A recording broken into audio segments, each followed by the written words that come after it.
मुसाफिर हैं सराय पानी है, चार रोज की मेहमा तेरी जिंदगानी है, तेरी जिंदगानी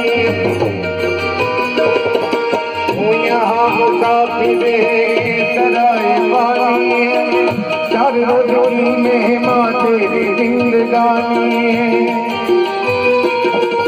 घर जमीन घर जेवर कुछ न साथ जाएगा। सिकंदर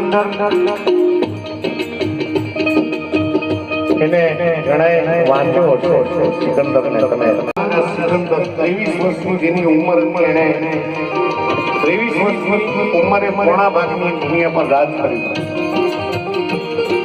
માત્ર ને માત્ર 23 વર્ષની ઉંમરમાં એને દુનિયા પર રાજ કર્યું હતું, પોણા ભાગની દુનિયા પર।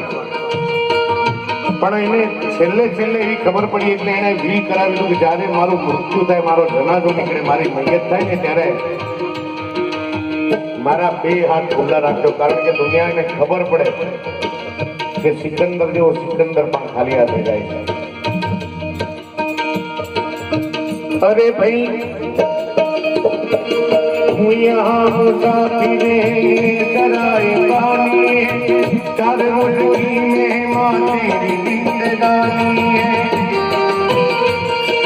घर जमीन घर जेवर कुछ न साथ जाएगा, खाली हाथ आया है खाली हाथ जाएगा।